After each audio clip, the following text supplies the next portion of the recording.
नमस्कार दोस्तों, सिन्हा स्टॉक्स के एक और लर्निंग वीडियो में आप सभी का बहुत बहुत स्वागत है। तो गाइज आज का मार्केट भैया पूरी तरह से साइडवेज, लेकिन निफ्टी आपको 95 पॉइंट ऊपर नजर आएगा। क्लोजिंग यहां पे देखोगे, बैंक निफ्टी 29 पॉइंट ऊपर और सेंसेक्स यहां पे 314 पॉइंट ऊपर आपको नजर आएगा। लेकिन कहानी वो नहीं है जो मैं आपको यहां पे बता रहा हूं। कहानी एक्चुअली अब शुरू होगी। आप देखिए आज इसका ओपन क्या है। अगर आप देखोगे आज का ओपन तो ये है 864, यानी कि 24,864 पर ओपन हुआ भैया, और क्लोजिंग 868 पे, यानी कि बाजार कितना चला, इसको कहते हैं खाया पिया कुछ नहीं, ग्लास तोड़ा 12 आना। 4 पॉइंट का यहां पे चाल आपको नजर आएगा अगर आप ओपनिंग और क्लोजिंग देखोगे तब। बहरहाल अगर आप इस मार्केट में ट्रेडिंग ढूंढ रहे थे कि एज एन ऑप्शन बायर आपको कुछ ट्रेड मिल जाए, तो ये आपकी गलतफहमी है। सुबह में एक छोटा सा जरूर स्कैल्पिंग जैसा कुछ था। आइए 5 मिनट में एक बार देखते हैं, प्रॉपर एनालाइज करने वाले हैं कि मार्केट आखिर क्या चाहता है। ये जो जोन में इतने दिन से फंसा हुआ है कब निकलने वाला है। बड़े लोग बेचैन है कि भैया कहां जाओगे, नीचे जाओगे, ऊपर जाओगे। And guys definitely Bihar election को आज मैं थोड़ा सा आपको समझाने वाला हूं कि बिहार इलेक्शन को लेकर क्या कुछ तैयारी खिचड़ी पक रही है, वो यहां पे एक बार थोड़ा सा हम लोग डिस्कस करेंगे। तो गाइज अगर आप पहली बार हमारे चैनल पे आए हैं तो जल्दी से करिए सब्सक्राइब और बेल आइकन भी प्रेस कर दीजिएगा, ताकि कोई भी वीडियो आपका मिस ना हो, क्योंकि आपको नोटिफिकेशन मिलेगा तो कोई भी वीडियो मिस नहीं होगा। तो गाइज आप सभी से जैसा कि हमेशा रिक्वेस्ट करता हूं, एक और रिक्वेस्ट कि गाइज वीडियो के ऊपर में लाइक, सब्सक्राइब और कमेंट जरूर करके जाइएगा। जितना दिल करता उतना कमेंट करिए, कोई टारगेट नहीं है, ठीक है। अभी देखिए यहां पे सबसे पहले एक बार चलते हैं 5 मिनट के टाइम फ्रेम के अंदर में, और यहां पे आप देखो 5 मिनट के टाइम फ्रेम में क्या दिख रहा है आपको। बहुत लोग कहेंगे सर आज मैंने ये ट्रेड ले लिया, इतना ले लिया, उतना ले लिया। स्कैल्पिंग करो, कोई उसमें नहीं है, लेकिन ध्यान से देखोगे तो ये मार्केट कल के हाई का जो 880 का एरिया था उसके ऊपर नहीं गया, और कल के लो के पास भी नहीं आया। कल के हाई के पास जरूर गया था, लेकिन जब भी उसके पास गया वहां से बिकवाली देखने को मिली। देखो सुबह में भी खुला। अब मेरा ट्रेड कहां इनिशिएट हुआ था वो मैं आपको यहां पे थोड़ा सा बता देता हूं। देखो मैंने जो ट्रेड लिया था वो लगभग ये टाइम फ्रेम में, जब यहां से गिरना स्टार्ट हुआ, जब यहां से रुकना ये स्टार्ट हुआ, तो ये जब ऊपर गया तो इसी के आसपास में, इसी ग्रीन कैंडल के आसपास में मैंने यहाँ पे ट्रेड लिया। ये ग्रीन कैंडल मेरे ख्याल से लगता है टाइम फ्रेम में आपको एग्जैक्ट बताऊं तो ये हो रहा था 9:45 या 9:40 के अंदर मैंने ट्रेड लिया, और एक छोटा मोमेंटम, छोटा माइनर मोमेंटम इसको कह सकते हो। एक्चुअली मोमेंटम नहीं है, बस ये 2-3 कैंडल मिला और मैंने यहीं पे बुक करके उसके बाद एग्जिट कर दिया। अब गाइज यहाँ पे देखोगे, यहाँ पे एग्जिट किया। मैं एग्जिट टाइम आपको एग्जैक्ट बता देता हूँ। ये कैंडल, जब ये कैंडल यहाँ पे क्लोजिंग, ये कैंडल रेड आया और जब ये ग्रीन क्लोज हो गया तो मुझे थोड़ा सा लग गया यार, क्योंकि बैंक निफ्टी अपने लो के पास आ गया था, यानी कल के लो के आसपास, जो कल का स्विंग लो था उसके आसपास। तो मुझे लगा कि कहीं वहां से सपोर्ट ना मिल जाए, तो मैं वहीं से सीधे यहाँ से निकल गया। भाई जो मिला लेके रख लिया, और उसके बाद से कोई ट्रेड हमने ढूंढने का यहाँ प्रयास नहीं किया, और ढूंढने का कोई फायदा भी नहीं था। क्या ही ढूंढोगे इसके अंदर में, और क्या ही मिल जाएगा। यहाँ 30 मार खां बनने जाओगे, उल्टा पिट के आ जाओगे, कोई फायदा नहीं होने वाला। हाँ स्कैल्पिंग, अगर आप मेरे पॉइंट्स को समझते हो कि मैं कहता हूँ उछाल पे बाइंग करो, तो कोई तेज एक कैंडल ग्रीन बन रहा है उसी को पकड़ लो, तो आपको कुछ ना कुछ मिल जाएगा, 5, 7, 10 पॉइंट। अब 3-4 ट्रेड करके आपने कुछ बना लिए होंगे, लेकिन ज्यादातर लोग जो आज खेल कर रहे होंगे भाई साहब, वो लॉस में ही होंगे। और मैं हमेशा कहता हूं कि गाइज मार्केट के अंदर में जब मार्केट साइडवेज हो जाए, एज एन ऑप्शन बायर नहीं जाना। इंट्राडे ट्रेडर हो ना, अगर मोमेंटम नहीं है, चाहे किसी स्टॉक में भी, अगर आप इंट्राडे ट्रेडर हो, अगर उसमें स्टॉक में कोई मोमेंटम नहीं है तो उसमें क्या ढूंढना चाहते हो? कहीं जाना ही नहीं चाहता तो आप ढूंढोगे क्या? आइए यहां पे समझते एक बार वनडे टाइम फ्रेम में कि मार्केट, ये जो हालात बने हुए हैं, आखिर मार्केट किस चीज का इंतजार कर रहा है। देखिए मार्केट किसी ना किसी चीज का वेट कर रहा है, इसमें तो कोई शक नहीं है। मार्केट किसी ना किसी न्यूज के तलाश में है, और वो एक्चुअली में बड़े प्लेयर्स को ही पता है, छोटे प्लेयर्स को कुछ पता नहीं है, कोई आइडिया नहीं है। तो हम लोग अपना कुछ ना कुछ एनालाइज करते रहते हैं। ये देखिए मार्केट इस जोन से भैया अब ये निकलना ही नहीं चाहता, आता है ऊपर नीचे कर रहा है। लेकिन अभी भी देखोगे 4 दिन फिर से घूम फिर के। अब एक चीज और आप देखोगे, मार्केट के अंदर में जीएसटी का इंपैक्ट का कोई असर देखने को नहीं मिला, टैरिफ का असर ज्यादा देखने को मिल रहा है। मतलब टैरिफ की वजह से मार्केट जो है कंट्रोल्ड है, ऊपर नहीं जा रहा है, और जीएसटी भी उसको बूस्ट नहीं कर पा रहा है। लेकिन क्या सिर्फ टैरिफ ही एक वजह है या और भी कुछ वजह? देखो टैरिफ एक बड़ी वजह है, इसमें कोई शक नहीं है। अगर टैरिफ का समस्या का नहीं मतलब उसका निपटारा नहीं हुआ, अगर उसे नहीं सुलझाया गया तो परेशानी बिल्कुल बढ़ेगी।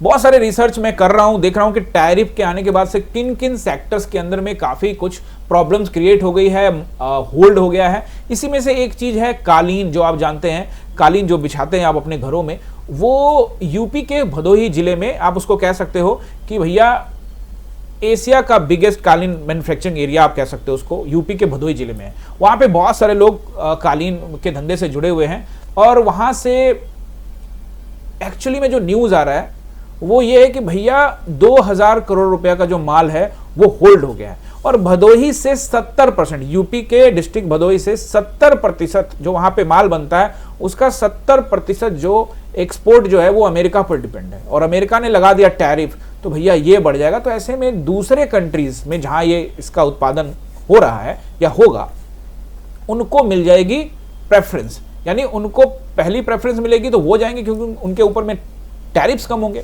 तो भारतीय बाजार इन सब चीजों को आगे जाकर नहीं सुलझा पाया तो भारतीय बाजार को झेलना पड़ेगा भैया, डाउन ट्रेंड झेलना पड़ सकता है, टैरिफ की बात होगी। दूसरी ये बात होगी, मैं आपको पिछले कई दिनों से लगातार बोल रहा हूं कि बिहार इलेक्शन को अपने दिमाग में जरूर रखिए। बिहार इलेक्शन में क्लियर जब तक कुछ नहीं होगा कि क्या ग्राउंड रिपोर्टिंग है, क्या होने वाला है, तब तक मार्केट को ऊपर, मार्केट को नीचे ले जाने के लिए कोई तैयारी नहीं करेगा। तो बड़े प्लेयर्स एकदम से साइलेंट बैठे हुए हैं, घूम फिर के आप देखोगे तो पूरा 4 महीने से इसी रेंज में मार्केट घूम रहा है। तो बड़े प्लेयर का सोच क्या हो सकता है, एक तो वो टैरिफ को लेकर बिल्कुल भी यहाँ पे बात ये होती है ना, धीरे धीरे बात ईगो पे चली जाती है, और जब बात ईगो पे चली गई भाई तो फिर मुश्किल का दौर आ जाता है। ईगो पे बात चली गई कि भैया हम टैरिफ कम नहीं करेंगे, ठीक है, और आप झुकने को तैयार नहीं है, आप कुछ करने को तैयार नहीं है, तो फिर वैसे स्थिति में दोनों का अपना अपना मान सम्मान या फिर जो भी पॉलिसीज, मैं इस पॉलिसीज को लेकर एक अलग राय रखता हूं। इसके लेकर मैंने आप सभी को वादा भी किया हुआ है कि इंडियन इकोनॉमी पर एक वीडियो लेकर आने वाला हूं, जीएसटी पे लेकर आने वाला हूं, जरूर इस बीच में लेकर आऊंगा गाइज।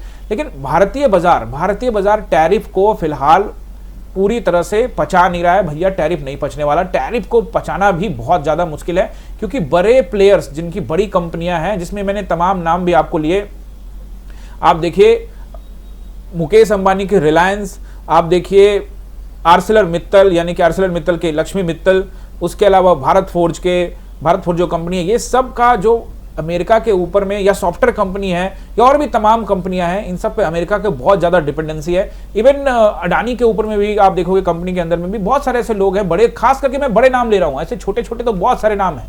तो इन सब के आप सॉफ्टवेयर का भी देख लो, TCS, HCL टेक महिंद्रा और इन्फोसिस, ये सभी कंपनियां अमेरिका में ढेर सारे सर्विसेज प्रोवाइड करती है। तो इस तरह से चीजें अगर चलती हैं तो फिर मार्केट लॉन्ग टर्म को अगर आप ध्यान में रखते हो तो फिर मार्केट यहां पर डंप कर सकता है, ये देखकर ऐसा लग रहा है। अब आ जाते हैं हम लोग बिहार इलेक्शन पे। अगर आप बिहार इलेक्शन को देखोगे तो पिक्चर अभी कुछ क्लियर नहीं है, लेकिन क्या होगा तो क्या हो सकता है ये आप समझ सकते हो। ये मैं आपको समझाने की कोशिश करता हूं, थोड़ा सा पॉलिटिकल होने की कोशिश करते हैं, क्योंकि मार्केट भी रुका हुआ है, और फिर उसके बाद आराम से देखेंगे कल किस तरह से कामकाज करेगा। तो गाइस, अभी तक आपने सब्सक्राइब नहीं किया तो कर लीजिए, क्योंकि हम यहां sentiment, chart reading, support, resistance और साथ में बाजार में किस कदर का हाय तौबा मचा हुआ है, किधर जाने वाला है, कैसे करने वाला है, ये सब कुछ पूरा प्रॉपर एनालाइज करके एक निचोड़ निकाल के चार्ट रीडिंग सिखाता हूं। तो आप सब्सक्राइब कर लीजिए, आपको बहुत काम आएगा। देखिए बिहार इलेक्शंस में क्या सिनारियो बन सकते हैं। सबसे पहले, इससे पहले भी मैंने आपको कई बार समझाया, दोबारा से समझाता हूं कि भारत में सरकार चलाने के लिए, यानी कि गवर्नमेंट ऑफ इंडिया को रन करने के लिए चाहिए 272 सीटें, ठीक है। 272 सीटों में से बीजेपी के पास अभी 240 सीटें हैं। इसमें दो लोगों ने सपोर्ट किया हुआ है, एक का नाम है भैया चंद्रबाबू नायडू, ठीक है ना, चंद्रबाबू नायडू, और दूसरे का नाम है नीतीश कुमार, यानी कि ये बिहार और ये हो गया आंध्र प्रदेश। तो आंध्र प्रदेश में तो इलेक्शन हो गए हैं और भी इलेक्शन अभी वहां पे दूर है, तो इसका कोई लेना देना नहीं। लेकिन इन दोनों की वजह से गवर्नमेंट यहां पे टिकी हुई है। अगर इन दोनों में से कोई भी हट जाता है तो गवर्नमेंट मुश्किल में आ सकती है, और ऐसी स्थिति में गवर्नमेंट अगर जाती है तो फिर भारी भरकम, एक तो टैरिफ है, तो ये सारे के सारे जो जीएसटी का इंपैक्ट है, बाजार में भाव कम कर दिया, वो सब काम करते, कुछ एक स्टॉक चल रहे हैं लेकिन इंडेक्स नहीं चल रहा। इंडेक्स नहीं चल रहा क्योंकि इंडेक्स में जो हैवी कंपोनेंट है, एचडीएफसी, आईसीआईसी, रिलायंस, इन सभी के अंदर में, एचडीएफसी और आईसीआईसी के अंदर में तो सबसे ज्यादा पोजीशन जो है वो किसका है, एफआईआई का है। सबसे ज्यादा जो आप प्रमोटर समझते हो ना, कंपनी का मालिक, आप समझ लो कि एचडीएफसी और आईसीआईसी के शेयर में 60, 70% का होल्डिंग एफआईआई का है, यानी पूरा कंट्रोल है। बात समझ रहे हो, इन दोनों कंपनियों में पूरा कंट्रोल है। जब बेचेंगे एकदम से मार्केट नीचे, क्योंकि एचडीएफसी और आईसीआईसीआई टॉप वेटेज कंपनियों में आती है। इन सभी जगहों पर एफआईआई का कंट्रोल है, बाकी कई बैंकों में एफआईआई का कंट्रोल है, कई कंपनियों में एफआईआई का कंट्रोल है।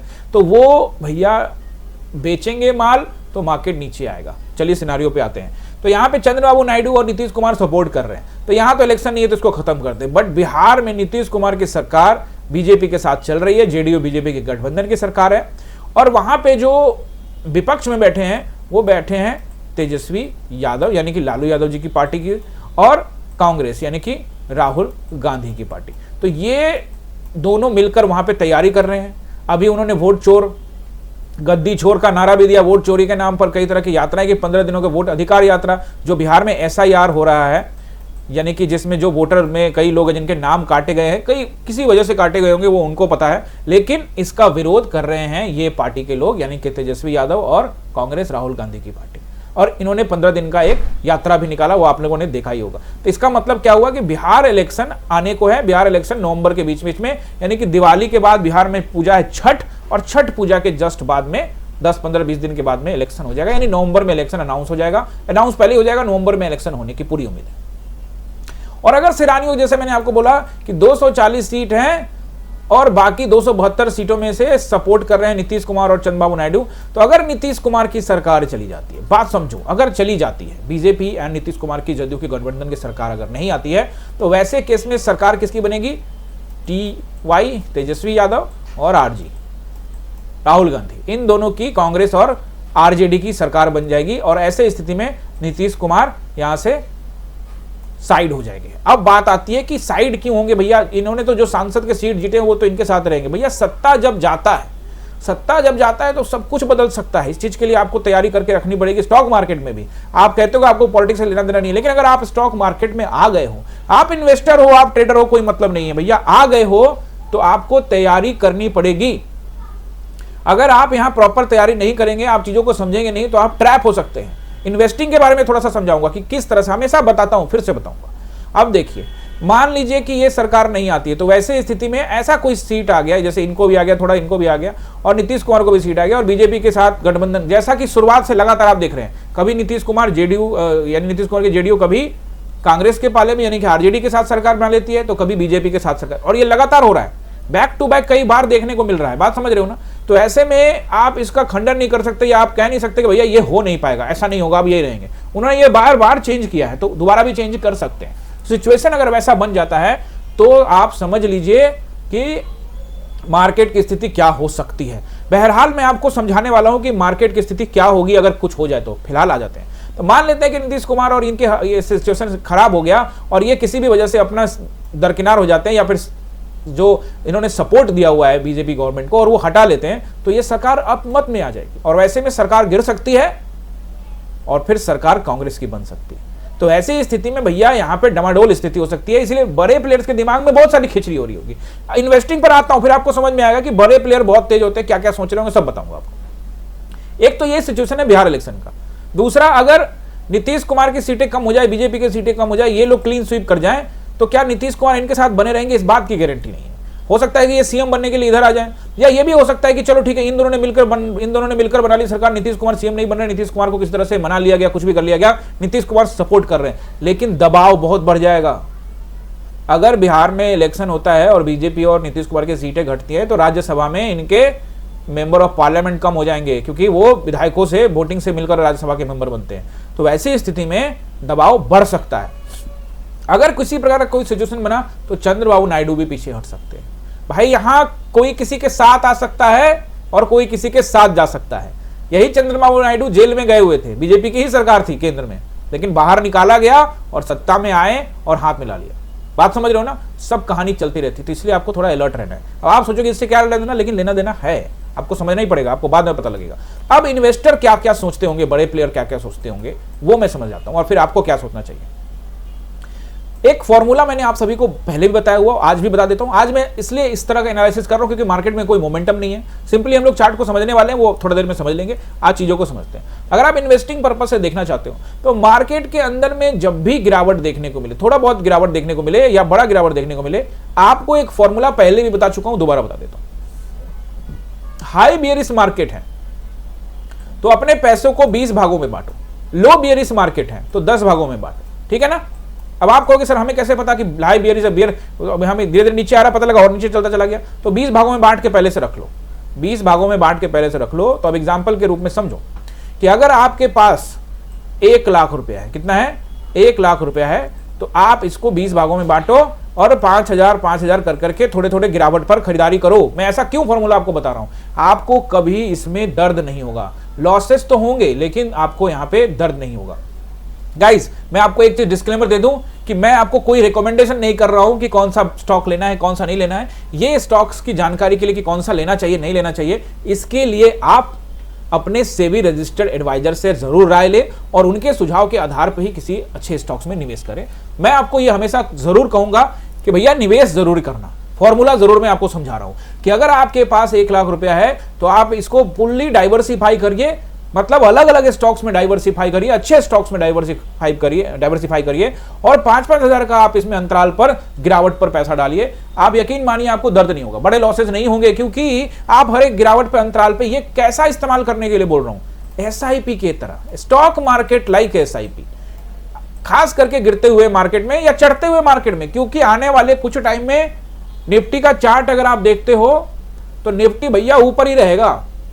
हो सकता है कि किसी कारणवश टैरिफ की वजह से या फिर सरकार जाने की वजह से या बिहार इलेक्शन में डिफीट होने की वजह से, बीजेपी की डिफीट होने की वजह से तत्काल मार्केट पर प्रभाव पड़ सकता है। जैसा कि आपने देखा ही था कि जब गवर्नमेंट की स्थिति खराब हो गई थी, जब रिजल्ट काउंटिंग डे था, तो मैं आपको लेकर चलता हूं, आपको याद दिलाता हूं। मैं तो उस दिन भी लाइव ट्रेडिंग था और आप लोगों को एनालाइज भी करके दिखाया था। आप जाके चेक कर सकते हैं, 4 जून का मेरा वीडियो, बिल्कुल जाइए और जाके चेक करिए। आप देख सकते हैं कि निफ्टी में 1400 पॉइंट की गिरावट नजर आ रही है, जबकि और नीचे तक चला गया था, और नीचे तक गया था, 1400 पॉइंट की गिरावट नजर आ रही थी। लेकिन जैसे ही सरकार संभलने की बात आई कि भैया नहीं बन जाएगा, तो 3 दिन में खींच के ऊपर ले गए। लेकिन इस बीच में रिटेलर्स का डमाडोल कर दिया। यही समझाने वाला हूं कि बड़े प्लेयर क्या सोचते हैं। तो अगर कोई ऐसा सिचुएशन बनता है कि टैरिफ कंट्रोल में नहीं हो पाएगा, बिहार सरकार भी चला जाएगा और केंद्र में सरकार भी चला जाएगा, ऐसा केस के अंदर में मार्केट में ताबड़तोड़ गिरावट होगी। बट वो ताबड़तोड़ गिरावट अपॉर्चुनिटी होगा। कितना गिर जाएगा मार्केट? भाई कोरोना में मार्केट गिरा था, आज कहां है मार्केट? कोरोना में मार्केट 12,500 पे खड़ा था। आइए लेकर चलता हूं, सारा एनालाइज कर रहा हूं मैं आपके लिए। आज कोरोना में चलते हैं, ज्यादा दूर नहीं है कोरोना। ये रहा कोरोना। गाइज, आपको हमेशा समझाता हूं, जो लोग नए हैं उनको और समझ में आएगा। कोरोना में आपका निफ्टी कहां था, कितना गिरा? देखिए आपका निफ्टी लगभग थोड़ा हम हाई से ले लेते हैं, तो चलिए निफ्टी लगभग भैया आपको 40% का करेक्शन दिखाया। 12,500 का निफ्टी 7,500 के आसपास पहुंच गया कोरोना में, 40% नीचे गिरा। लेकिन इस 40% गिरने के बावजूद आप सोचिए कि अगर आप इस फॉर्मूला को अपनाते, हर एक दिन के 2 दिन पर गिरावट के आसपास में अगर ये इन्वेस्टमेंट किए होते, तो आज देखिए कि आपको क्या रैली देखने को मिल रही है। ये देखिए पहाड़ की तरह चढ़ गया मार्केट, चढ़ता ही चला गया। बात समझ रहे हो ना? चलिए थोड़ा सा और दूर लेके चलता हूं आपको, ज्यादा दूर नहीं, बस थोड़ा सा दूर। कोरोना 2020 में आया था, लेकिन कोरोना का भी बाप था, वो था 2008 का रिसेशन। आप कहोगे अच्छा इतना बड़ा क्या हुआ था 2008 में? वो आपको दिख जाएगा अभी। देखिए 2008 के अंदर में रिसेशन आया था अमेरिका में, दुनिया भर में आया था, तो ये करेक्शन हुआ था और ये करेक्शन 64%, हाई से लेकर लो का मापोगे तो 64-65% का करेक्शन हुआ था। और कोरोना में कितना बताया? 39-40% का करेक्शन।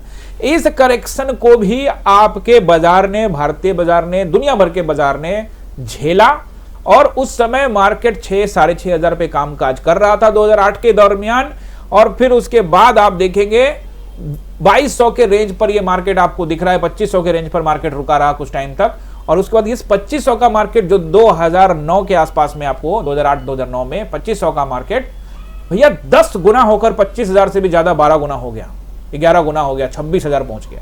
तो ये सारे मार्केट को आप देख सकते हो। इसका इतिहास क्या बताता है? इतिहास ये बताता है कि गिरावट पे खरीदारी करो तो बड़े प्लेयर को कोई दिक्कत नहीं है। आइए समझते हैं बड़ा प्लेयर को क्यों दिक्कत नहीं है और आप क्यों इस चीज को समझ जाएंगे तो आपको क्या मिलने वाला है। ओके गाइस, चलिए तो मैं आपको यहां पे समझाता हूं कि अगर कोरोना से ही काउंटिंग कर लेते हैं कि कोरोना में, चलिए मैं इसको कोरोना से थोड़ा सा काउंटिंग करके आपको दिखाता हूं थोड़ा सा। तो मार्केट गिरा, बड़े प्लेयर ने इन्वेस्टमेंट शुरू किया तभी मार्केट ऊपर गया और ऑल टाइम हाई कोरोना से लेकर 250% का रिटर्न, 8,000 के आसपास का ये निफ्टी 26,000 की टेस्टिंग किया, 250% का रिटर्न दे रहा है।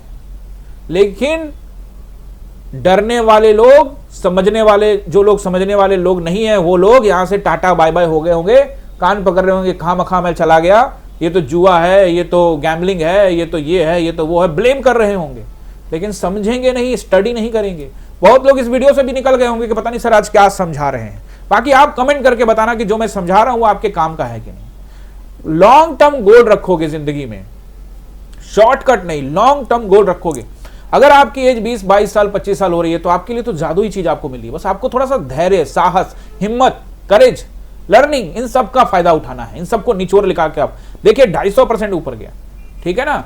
और आपको समझना पड़ेगा कि अगर मैं इसको मंथली टाइम फ्रेम पे लेके आ जाता हूं ताकि मैं आपको समझा सकूं कि उस दौरान किसी ने इन्वेस्ट किया होगा जिस समय तगड़ी गिरावट हुई थी, तब क्या रिटर्न मिला है, और ज्यादा टाइम नहीं हुआ उस बात को लेके। तो आइए इसके लो से इसके हाई का माप लेते हैं। 1024%, 1000% का रिटर्न मिला जो रेसेशन यानी कि आर्थिक मंदी 2008-2009 के दरमियान आई थी, उस रेसेशन के बाद 1000% की बढ़ोतरी हुई, 1000%। और साल 2009 से 2025 में सिर्फ 15 साल ही होते हैं। तो अगर आप 15 साल 20 साल वेट करते हैं, अगर आपके पास लंबे अवधि तक टिकने का हिम्मत है, जज्बा है, तो स्टॉक मार्केट आपका है। इतिहास लिख देगा, आपकी जिंदगी बदल देगा। और आप ये सोच रहे हैं कि आपके पास कम पैसे, तो ऐसा मत सोचिए। कमाने वालों ने यहाँ पे कम पैसे में भी कमाए। मैं ये वीडियो बना रहा हूँ, डिस्क्लेमर भी डाल दिया है कि ये स्ट्राइक ना हो और मैं आपको ये लोगों तक पहुंचे। आप शेयर करेंगे तभी पहुंचेगा, आप दोस्तों को फॉरवर्ड करोगे व्हाट्सएप पे तभी करोगे, तभी होगा, नहीं तो नहीं होगा। बट कोई दिक्कत नहीं, मेरा काम है आपको समझाना। और डिस्क्लेमर भी दे दिया कि पूछना किस स्टॉक में पैसा लगाना है, वो सेबी रजिस्टर्ड एनालिसिस से जरूर पूछेगा। अब यहां पर हम लोग वापस वन डे टाइम फ्रेम में आते हैं। तो मैं आपको जो समझाने की कोशिश कर रहा हूं वो आपको समझ में आ गया होगा कि भाई साहब, गवर्नमेंट आते रहते हैं, गवर्नमेंट जाते रहते हैं, बाजार खड़ा रहता है। बाजार गवर्नमेंट बदल सकता है, दुनिया भर के गवर्नमेंट के हिला सकता है। किस देश में क्या प्रॉब्लम हुई है, कहां युद्ध हो रहा है, उसके लिए भी बाजार कुछ भी कर सकता है। बाजार युद्ध करवा सकता है, रुकवा सकता है। बात समझ रहे हो ना। तो इसलिए बाजार को समझना जरूरी है, लेकिन इसके लिए फॉर्मूला बताया, थोड़ा थोड़ा इन्वेस्टमेंट, हैवी इन्वेस्टमेंट नहीं। घर का वो पैसा नहीं लगा देना जो लोन का पैसा, किसी से मांगा हुआ पैसा, आपके बैंक का कोई कर्ज का पैसा, भाई नहीं, ऐसा मत करना। फिर आपका साइकोलॉजी खराब हो जाएगा, लोग आपके घर पे आना स्टार्ट हो जाएंगे, आपको शेयर बेचना पड़ेगा सस्ते भाव में और फिर कर्ज में भी चले जाओगे। अपना कमाया हुआ, चाहे थोड़ा ही कमा रहे हो, कोई कह रहा है कि सर मैं तो महीना का 2000 बचाता हूं, तो तुम 2000 ही लगाओ। अगर 3000 बचाते हो, 5000 बचाते हो, 10,000 बचाते हो, 20,000, 25,000, मैं कह तो दिया कि 1000 लगाओ, लेकिन स्टॉक मार्केट में जुड़ो। नहीं जुड़ोगे, 55% लोग अमेरिका के स्टॉक मार्केट में जुड़े हुए हैं। और भारत में ये डाटा भर के, जब मैंने ये वीडियो शुरू किया था, चैनल शुरू किया था 3 साल पहले, तो मैंने आपको पहला वीडियो में बताया हुआ, चेक करिएगा, 2-3 वीडियो चेक करिए, फर्स्ट वीडियो, कि 3% लोग भारत में निवेश करते। और मैंने कहा था कि ये प्रण ले लिया है कि यहाँ इस जगह पे सिखाएंगे इन्वेस्टमेंट। ऑप्शन बाइंग तो मैं खूब सिखाता हूँ कि यहाँ से मार्केट यहाँ जाएगा, लाइव कमेंट्री वमेंट्री सब करता हूँ, लेकिन मैं एक चीज हमेशा बोलता हूँ, इन्वेस्टमेंट करना कभी बंद मत करना। ऑप्शंस में ऊपर नीचे चलता रहेगा, कभी दर्द होगा, कभी डिप्रेशन होगा, कभी उछाल होगा, ये सब चलता रहेगा, ये पार्ट है, घबराओ मत। ये सब होता है, अगर आपके साथ होता है तो घबराओ मत, ये सब होगा, शुरुआती दौर में सबके साथ होता है। लेकिन धीरे धीरे धीरे जब इन्वेस्टमेंट भी करते रहोगे तो आई ओपनिंग हो जाएगी कि भैया यहाँ लगा रहा हूँ, ये तो बढ़ता ही जा रहा है, इधर कभी ऊपर कभी नीचे। तो ये तो चलो आपकी मौज मस्ती के लिए ठीक है, आपने इसमें हिम्मत लगा, मैंने करना है, दृढ़ निश्चय किया हुआ, ठीक है, करिए ऑप्शन। लेकिन ये वाला जो चीज है इन्वेस्टिंग, वो जरूर करिएगा। समझ रहे हैं मेरी बात जो मैं कह रहा हूँ। तो आपको मैंने क्या समझाया कि बड़े प्लेयर्स को अपॉर्चुनिटी है, तो जो 2009 में लिया, आज 2025 में 1000 रिटर्न परसेंट पर पहुंचा हुआ है। जो 2020 के दरमियान खरीदा, वो आज 250% का रिटर्न ले रहा है। तो 250% का रिटर्न अगर बड़े प्लेयर लेकर ऊपर बैठे हुए हैं, तो अगर नीचे यहां से गिर भी जाए तो उनको तो पैसा ही मिलेगा। इसलिए तो वो बेचेंगे, कहता हूं ना, न्यूज आएगा तो बेचेंगे तो उनको तो मिल ही रहा है, उनको खरीद के नीचे से ही ऊपर ला रहे हैं ना भाई, नीचे खरीद रहे ऊपर आ रहा है, तो उनका तो प्रॉफिट ही हो रहा है ना, तो वो बेच के नीचे ले आएंगे। अब आप कहोगे सर हम बेचे नहीं, हम फिर 15 साल के बाद फिर स्टॉक मार्केट क्रैश करेगा। अरे भाई, उस दरमियान आपको जब जरूरत पड़ेगा आप निकालना, कम से कम 10 साल का गोल रखो। 10 साल, किसकी एज कितनी हो रही है उसके हिसाब से आपको पोर्टफोलियो को डाइवर्सिफाई करना है। एज किस तरह, एज फैक्टर के कौन सा एज में कितना निवेश करें, इसके लिए आप कमेंट कर देना, मैं एक फिर से वीडियो डाल दूंगा। लेकिन अगर आप शुरुआती वीडियो में स्क्रॉल करके जाओगे तभी ना, पूरा वीडियो देखो, 1000 से ज्यादा वीडियो मेरे चैनल पे। शुरुआती वीडियो देखो, ज्यादा व्यू नहीं है वहां पे, 200, 350, 60, 100 व्यू ही होंगे, क्योंकि शुरुआत चैनल का चल रहा था। आप लोगों के सपोर्ट से 1000 व्यू जा रहा है, हम आप लोगों का सपोर्ट रहा तो 1-1 लाख व्यू भी पहुंच जाएगा। उस दौरान जाके देख सकते हो कि मैंने वहां पे स्टॉक मार्केट में एज वाइज इन्वेस्टर समझाया हुआ है कि किस एज का बंदा किस तरफ इन्वेस्टमेंट करे, एसआईपी में आए, स्टॉक मार्केट में आए, ऑप्शन में आए, गोल्ड में आए, सिल्वर में आए, क्या करे, सब बताया हुआ है। आई होप कि आप ये समझोगे जो मैं आपको समझाने की कोशिश कर रहा हूं। एक्चुअली में मैं एनालाइज करने के लिए आया था, लेकिन आज मार्केट उस तरह का था नहीं, तो मुझे लगा कि आपसे इंटरेक्ट करता हूं, ये बहुत जरूरी है, क्योंकि बहुत लोग यहाँ पे कसमकस में है कि गिर जाएगा तब खरीदेंगे। अरे किसी को कुछ नहीं पता क्या गिरेगा, अभी टैरिफ का मीटिंग हो जाएगा, काम खत्म यार, इलेक्शन में मार्केट ऊपर जाना स्टार्ट कर सकता है। अब मंथली टाइम फ्रेम में जब आप चार्ट देखते हो, आइए देखते हैं दोबारा से। गाइस मैं टाइम जरूर लेता हूं, लेकिन ये तो आप ही के लिए है ना, मुझे तो सब पता है, मैं तो सब एनालाइज करके पहले से बैठा हूं, लेकिन आपके साथ डिस्कशन कर रहा हूं। चाहूं तो छोटा वीडियो बना के भी खत्म कर दूंगा, लेकिन मेरा जो काम है मैं हमेशा करता हूं। मंथली चार्ट पैटर्न देखोगे तो बड़ा डरावना सा आपको ऐसा लगेगा कि क्या ये डबल टॉप पैटर्न बन रहा है, क्या ये इसको एम पैटर्न को ब्रेक कर सकता है, तो उसके लिए तो 21,700 ब्रेक करना पड़ेगा। और ऐसी कहानी बनती है तो भैया 20,000 से 19,000 से 18,000 का नंबर भी दिखने लगा। तो ये डरावना पैटर्न है, लेकिन आप नहीं डरोगे अगर आप फॉर्मूला अपनाते हो। थोड़ा थोड़ा खरीदो, ठीक है, थोड़ा थोड़ा खरीदो, डर नहीं लगेगा, बड़ा लॉस नहीं दिखेगा आपको। जो इकट्ठे डंप कर देंगे तो मार्केट भी उनको इकट्ठे डंप कर देगा। बात समझ रहे हो ना, कभी डर नहीं लगेगा इस फॉर्मूला पे। चलो चाहे जितना मर्जी कुछ हो जाए, मार्केट एक समय ऊपर ही जाएगा, मार्केट ऊपर ही जाता है, यही इसका इतिहास है। क्या आप सोच रहे हो कि मार्केट 18,000, 17,000, 15,000, 14,000, 10,000, 8,000, 7,000, 6,000, 5,000 माइनस में चला जाएगा? पीछे का इतिहास देख लो मेरे भाई, ये सब चक्कर में मत रहो लोगों के। मार्केट को देखो, वो मार्केट में क्या दिख रहा है, चार्ट दिख रहा है, चार्ट को देखो। लोग बहुत कुछ न्यूज में बोलेंगे, अरे ये जा रहा है, वो जा रहा है, वो जा रहा है। आप स्टे इन्वेस्टेड, कुछ नहीं होता, बने रहिए, बस फॉर्मूला अपनाना है। बड़ा पैसा नहीं, थोड़ा थोड़ा खरीदो, रेगुलर खरीदो, एसआईपी की तरह। एसआईपी के सक्सेस क्यों कहते हैं ना, 15 साल रखो एसआईपी में। सभी लोग बोल रहे हैं कि भैया, बड़े बड़े लोग बोल रहे हैं, ऐड आता टीवी पे, भैया 15 साल 20 साल लॉन्ग टर्म के लिए रखो। और जब मार्केट में पैनिक होती है तो एसआईपी का ऐड और बढ़ जाता है कि भैया पैसा मत निकालो, रहने दो। हालांकि उन सब चीजों का कई और भी चीजें हैं जो हम आगे बात करेंगे कभी ना कभी। फिलहाल मैंने जो आज इस टॉपिक पर बात की आपसे, वो आपको आई होप कि समझ में आया होगा, और आप जरूर कमेंट करके समझाना। अब चलिए बताना कि किस तरह से आपको अच्छा लगा ये वीडियो, कितना अच्छा आया, पसंद आया, नहीं आया, व्हाटएवर। सवाल आपके भी करते रहना, जो भी आप करना चाहते हो कमेंट जरूर करिएगा। अब यहाँ पे हम लोग बैंक निफ्टी का एनालिसिस करते हैं और फिर चलेंगे निफ्टी की ओर, ठीक है ना। तो बैंक निफ्टी का पहला रेसिस्टेंस अगर आप देखोगे तो यही पेंडुलम में ही है, यहीं पे घूम रहा है, तो रेसिस्टेंस वही रहेगा जो कल परसों भी था, 54,000, 54,327, 527 का एरिया। अब 20, 25, 30 पॉइंट ऊपर नीचे हो भी सकता है, और फिर 727 का एरिया, 727, और फिर 55,000 का कोई रैली आती है तब। फिलहाल एक सप्ताह तक तैयारी जरूर करके रखना, क्योंकि वो जो कैंडल बना था वो बड़ा इंपैक्टफुल हो सकता है। हालांकि कल जो बना था 2:45 में, उसका बदला ले सकता है, हो जाता है कई बार सब मार्केट में, तैयार रहना। और नीचे 54,000 का सपोर्ट, कल भी यही बताया था, आज भी देखोगे आज का जो लो है वही आसपास में है, 5480 का। मैंने आपको बोला कि थोड़ा सा ऊपर नीचे 50-60 पॉइंट रहेगा। 54,000 ब्रेक करता है तो 53,700 का एरिया, 680 तक का नंबर रहेगा, और फिर उसके बाद 53,500 तक एरिया। हाई ब्रेक किस देखने को मिलता है तो फिर 53,300 तक एरिया। 53,300 के नीचे टाइम बिताने का मतलब है क्रैश की संभावना बढ़ जाएगी, बहुत बढ़ जाएगी। अगर इसके नीचे टाइम बिता दिया तो बहुत मुश्किल होगा फिर बाजार के लिए। फिलहाल ये रहेगा आपका निफ्टी के लिए। अब सॉरी बैंक निफ्टी के लिए। अब निफ्टी के लिए देख लेते हैं। निफ्टी तो आज चला ही बेचारा, ओपन हुआ और क्लोजिंग हुआ 4 पॉइंट पे। बहरहाल ओपन 90 पॉइंट के आसपास हुआ था, 95 पे खत्म हो गया। पहला रेसिस्टेंस रहेगा 860 का एरिया। आप कहोगे 868 पे क्लोजिंग हुआ, बट रहेगा, क्यों रहेगा, अगर नीचे खुल जाता है तब, ठीक है ना। तो ये लॉजिकली समझा रहा हूं 860। बट अच्छा अब कौन सा हो गया, अब हो गया आपका एरिया 24,927 का एरिया, 960 का एरिया। फिर उसके बाद ले जाएगा आपको राउंड नंबर 25,000, और फिर 25,060 तक का एरिया। ये सभी जगहों पे मार्केट खुल के सीधे पहुंच जाए तो इन सभी जगहों से बिकवाली देखने को मिल सकती है। ये रेसिस्टेंस पॉइंट है। सपोर्ट पॉइंट रहेगा, अब अगर ऊपर गया तो 860 भी सपोर्ट है। 24,800 का एरिया, 24,760 का एरिया।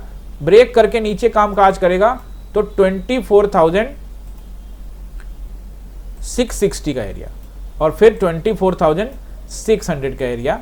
अभी फिलहाल बहुत अच्छा सपोर्ट है। अगर इसको ब्रेक करके नीचे कामकाज करेगा तो 560 के नीचे 520 तक का एरिया आप नोट करके रख सकते हैं। 600 के नीचे 560 और 560 के नीचे 520 का बहुत महत्वपूर्ण, बार बार वहां सपोर्ट लिया है, तो वहां पे अलर्ट रहने की जरूरत है। तो ये रहेगा आपका सपोर्ट निफ्टी के लिए। और अगर आप बड़े कंपोनेंट को देखोगे तो आज भी बड़े कंपोनेंट एचडीएफसी को भी देखोगे तो खुला गैप अप। मैंने आपको कल भी याद होगा, आपको बोला था कि दिख तो रहा है लेकिन ये पूरा जोन में रेसिस्टेंस एरिया, खुला गैप अप लेकिन फिर नीचे ले आया। इसीलिए मैं आपको हमेशा समझाता हूं बड़े कंपोनेंट को। और आईसीआईसी तो जोन में ही फंसा हुआ है। और रिलायंस देखोगे आज फिर से भी ट्राई जरूर किया था, लेकिन उसके बाद फिर से आप देखोगे वापस, मतलब कोशिश कर रहा था, कुछ खास नहीं, जोन वाला ही कहानी था, लेकिन फिर एक डोजी कैंडल बनाया। मतलब कुछ भी कंफर्म नहीं है कि ऊपर जाना कि नीचे जाना, तो आपको यहाँ पे सब जगह पे अलर्ट रहने की आवश्यकता है। लेकिन कहानी आज जो मार्केट को बचाने में कहीं ना कहीं सक्सेस भी हुआ, तो बचाया, उसके लिए जो जिम्मेवारी ली है वो आज आपको लेते हुए नजर आई इन्फोसिस 5% ऊपर।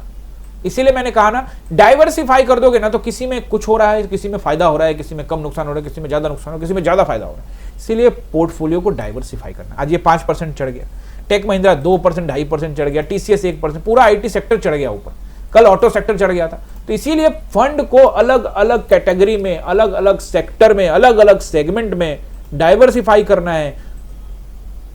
एसआईपी की तरह पैसों को बांट बांट कर धीरे धीरे, क्रम वाइज धीरे धीरे लगाना है। गिरते हुए मार्केट में, उठते हुए मार्केट में कोई मतलब नहीं है। आप थोड़ा थोड़ा अलग अलग स्टॉक्स में निवेश करते हैं। आई होप कि गाइज चार्ट पर सपोर्ट और रेसिस्टेंस समझे होंगे। बिहार इलेक्शंस में क्या हो सकता है, उसका क्या इंपैक्ट पड़ सकता है, किस कंडीशंस में। फिर भी आप डिटेल वीडियो चाहते हैं तो आप कमेंट में जरूर बताना, मैं जरूर कोशिश करूंगा। आपको मैंने ये बताया कि इन्वेस्ट करने की क्या शक्ति है, क्या पहचान है, क्या मिल सकता है लॉन्ग टर्म के लिए, खास करके ध्यान में रखेंगे। इतिहास तक समझाया, तो आई होप कि आपको समझ में आया होगा। अगर समझ में आया तो लाइक, सब्सक्राइब और अपने दोस्तों के साथ शेयर करना मत भूलिएगा। कमेंट जरूर करके जाइएगा। मिलते हैं किसी और लर्निंग वीडियो में। आप सभी का दिल से बहुत बहुत धन्यवाद।